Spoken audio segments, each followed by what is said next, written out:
Lindo compromiso presentar este bello libro a tono con estas criaturas cuyas altas calificaciones en sus respectivas carreras universitarias, destacadas, realmente las máximas, están reflejadas en la obra que vamos a presentar y que a cada uno le tocará donde le toque. A mí me tocó como en el corazón. Me puso frente a mi propia historia, mis propios miedos y contradicciones, mis flaquezas, mis angustias y también las ilusiones de entonces. Una obra hecha con prismáticos por la distancia que tienen frente a los hechos y con lupa, en el análisis de una revista que está definida algo así como la visión que proclamaba un ideario que ellas analizan y concluyen que era sustancialmente débil respecto a todo lo que sustentaban, casi gritaban. La historia del descamisado, reflejada en 40 y tantos números, el primero antes de la asunción de Cámparas, ella se incorpora en el número 0, que no se conoció, y el último, que es previo al final público de Los Montoneros. Es una historia dolorosa, porque está contada por ellas que son como chicos, y no es para minimizarlas, es para envolverlas con ternura. Está contada también como quien descubre que el descamisado estaba pensado para chicos que nutrían las enormes columnas de Los Montoneros, que también me integraban a mí, aunque yo era un poco mayor y tenía ciertas distancias de origen, por ser hijo de un obrero y haber nacido en un sindicato y haber comprendido el peronismo como un ideario total y absoluto, hasta que después del 16 de septiembre, y particularmente después del 22 de septiembre de 1955, comprendí que había otro país y había otros argentinos al ver la Plaza de Mayo tan llena como los actos de Perón. Pero para no hablar naturalmente de mí y para hablar del libro y para hablar sobre todo de la época como testigo y como en el umbral de las cosas, que ha sido siempre una posición que medio me está distinguiendo, porque me acerco, curioseo y no traspongo el límite. El hecho de acompañar el descamisado desde estancias previas a la asunción de Cámpora hasta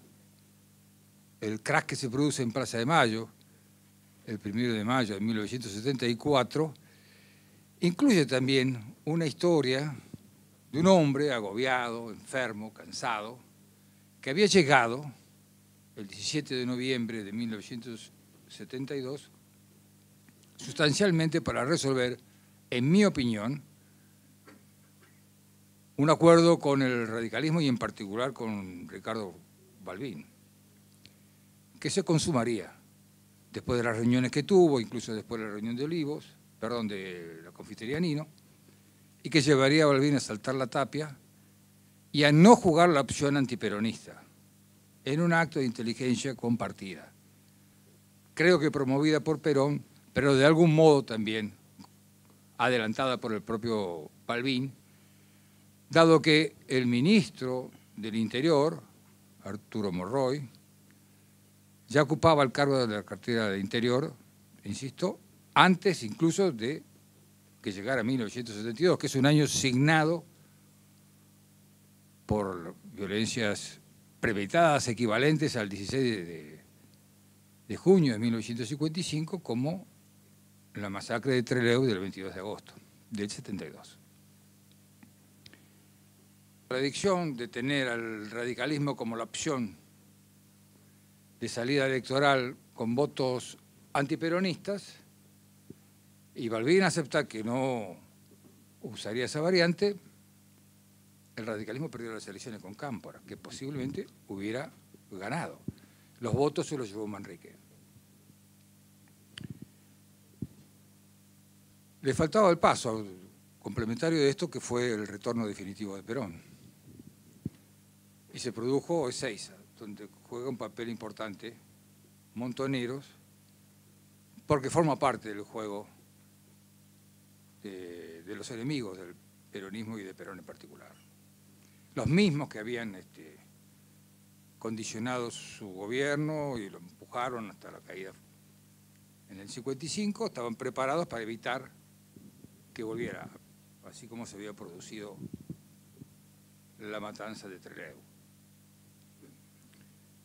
En el proceso, Perón quedó atado a sus políticas. Una de las sustanciales fue resolver el problema económico en su interpretación, vieja interpretación aplicada también en su gobierno, del entendimiento entre dos clases antagónicas, pero en un país de esta naturaleza, para el peronismo, podían ser viables de llegar a un pacto, y en efecto el pacto se produjo, el pacto social, discutido y controvertido por sectores de distinta naturaleza, pero no por la clase trabajadora peronista y no tampoco por Rucci. El pacto social es resistido incluso en la revista Montoneros antes del 1 de mayo de 1974, un par de meses antes, en febrero, hay un número dedicado para manifestar la posición contraria al pacto social de parte del descamisado. Es decir, la posición de Montoneros era contraria a este entendimiento por razones que serían más, que reclamarían un análisis más profundo, pero que menciono como circunstancias de esta situación. Vendría antes de, primero la protesta del pacto, después el crimen de Rucci, el 25 de septiembre, después de las elecciones, de nuevo un número contra el pacto de la revista Montoneros, de la revista El Descamisado de Montoneros, y finalmente el 1 de mayo de 1974, donde Perón, a diferencia del acto de Asunción el 12 de octubre de 1973, a diferencia de ese día, que no hizo ningún discurso, el 1 de mayo de 1974 produjo una verdadera pieza en el Congreso, porque reivindicó el pacto, defendió la dirigencia sindical que lo sostenía, y después, y comenzó al principio elogiando la oposición. Un dato importante, porque sabía que el radicalismo lo necesitaba, porque había colaborado y a estos efectos Perón se lo reconoció públicamente. Y después planteó, con una mirada hacia el futuro, lo que creía él debía ser un modelo, y esbozó algunas ideas sobre un modelo nacional que nunca se trató y quedó pendiente y sigue pendiente todavía hoy. Una tarea respecto de los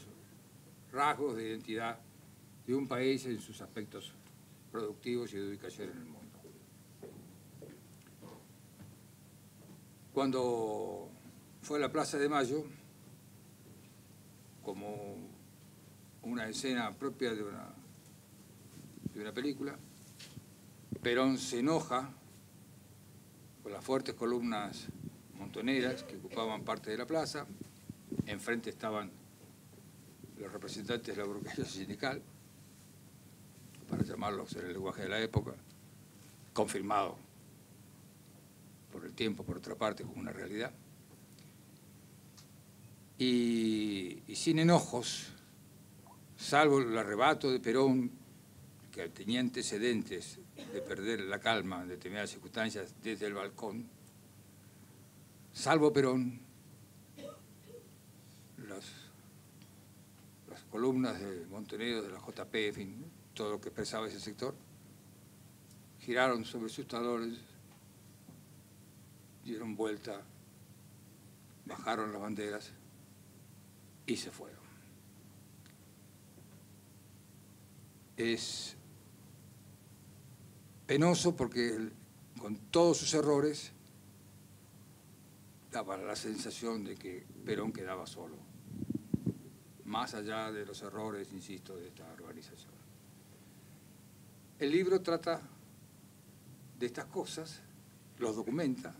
tiene una presentación de tono académico como ellas saben hacerlo, concluye con una mirada crítica, pero hasta comprensiva, sobre este papel de los montoneros y de sus exponentes, que no se distinguieron por la lucidez del proceso en su conjunto, y concluye. De modo que los prismáticos y la lupa, para el buen lector, para el que le interese estas causas,